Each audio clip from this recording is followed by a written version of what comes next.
वो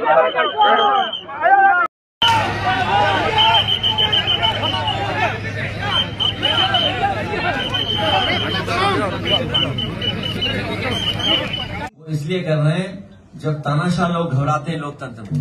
दुनिया के तानाशाहों को पता कर लो आप, दुनिया के तानाशाह जो हुए हैं, उन्होंने अपनी कुर्सी, अपना रुतबा बचाने के लिए इस तरह के फैसले लिए, और फैसले लेने के बाद भी, चाहे वो जर्मनी का रहा हो तानाशाह, इटली का तानाशाह रहा हो, रशिया का तानाशाह रहा हो, वो अपनी कुर्सी नहीं बचा पाए। देखिए, भारतीय जनता पार्टी जो कहेगी वो इलेक्शन कमीशन करेगा। उन्हें डर है कि बाई इलेक्शन में जिस तरीके से पुलिस ने प्राइवेट ड्रेस में वोट डाला है, वो जानकारी जनता को मिल जाएगी, वो आइडेंटिफाई हो जाएंगे लोग कि वोट किसने डाला है। इसलिए रिकॉर्डिंग नहीं मिल रही। और आपने तो पंजाब और चंडीगढ़ का चुनाव देखा होगा, कैमरे से तो पकड़े गए थे। सर, यूपी में बाजार और मंदिर। ये दुखद घटना है कि किसी भी जनप्रतिनिधि, और खासकर दिल्ली की मुख्यमंत्री जो महिला हैं, उनके साथ इस तरह का व्यवहार नहीं होना चाहिए।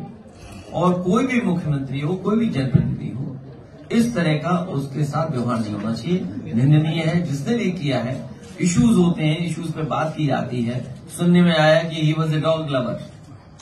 अब ठीक है, जानवर के प्रति भी प्रेम होना चाहिए, लेकिन उसका तरीका हो सकता है, उसके तरीके के लिए आवाज उठाई जा सकती है। हम लोग भी उस पक्ष में हैं कि जानवरों के प्रति भी प्रेम होना चाहिए सरकार का। अब ये नहीं भारतीय जनता पार्टी की सरकार का प्रेम, कि इनकी सरकार में सांड थर्ड फ्लोर चढ़ जा रहा है, सेकंड फ्लोर चढ़ जा रहा है, लोगों की जान जा रही है। डिजिटल डेटा मांगा गया है और मुरादाबाद का हजारों करोड़ का कारोबार बर्बाद होने जा रहा है। मुझे तो ये भी जानकारी दी है लोगों ने कि मुरादाबाद, अलीगढ़ से कारोबार फिरोजाबाद का भी जुड़ा है।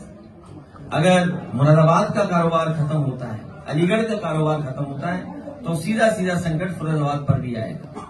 दिल्ली की सरकार तो बड़ी बड़ी बातें करती है, लेकिन अमेरिका ने जो सबक सिखाया है, हमें उम्मीद है कि भारतीय जनता पार्टी अब जमीन पर काम करेगी।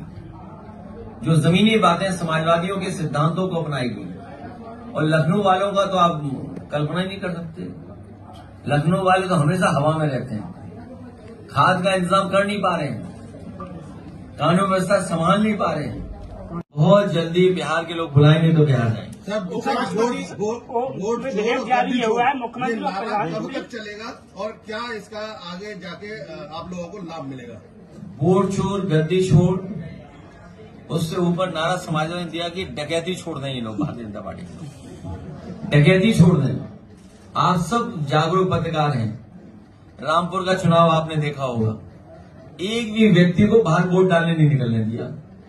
आप सोचिए कुंदरकी का बाई इलेक्शन, जहां पढ़ने वाला वोट लगभग 80% वोट बीजेपी को मिला। उदाहरण के लिए, अगर 10 लोग घर से निकले वोट डालने के लिए, तो 8 बीजेपी को डाला है। 100 में निकले, 100 निकले अगर, तो 80 वोट बीजेपी को डाला है। पढ़ने वाला वोट 77% डाल लिया बीजेपी ने। तो ये जो इनका तिगड़ी है, त्रिकोण, जिसमें चुनाव आयोग, बीजेपी और जिला प्रशासन, ये जो तिगड़ी है, यही काम बिगाड़ रही है। उपराधिकारियों ने उसका जवाब दिया है, जिसका आपने ट्वीट भी किया है। मुझे खुशी है इस बात की कि हमसे हटकर के लड़ाई अब चुनाव आयोग और डीएम्स के बीच में हो गई है। क्योंकि अभी तक तो चुनाव आयोग ये कह रहा था कि उन्हें कोई सूची नहीं मिली है, और डीएम लोग ये कह रहे हैं कि उन्हें सूची मिल गई। तो ये झगड़ा अब हमारा नहीं है, ये झगड़ा है इलेक्शन कमीशन और जिलाधिकारियों को तय करना है कि जो 18,000 वोट की हम लोगों ने सूची दी थी, उसमें कितने सही कितने गलत हैं। अब ये तो डीएम रिपोर्ट लगाएंगे और इलेक्शन कमीशन तय करेगा। सर, आप बिहार में कब कैंप? ये भारतीय जनता पार्टी, ये वही दल है जिसने कभी ये भरोसा दिलाया था किसानों की आय दोगुनी करेंगे। आय दोगुनी हुई हो न हुई हो, लेकिन भारतीय जनता पार्टी के अपने हिसाब किताब में तो आय न जाने कितनी पहुंचा दी उन्होंने। लेकिन जमीन पर अगर हम देखें तो हमारा किसान वहीं का वहीं खड़ा हुआ दिखाई दे रहा है। और अब तो फसल की कीमत भी नहीं मिल रही है।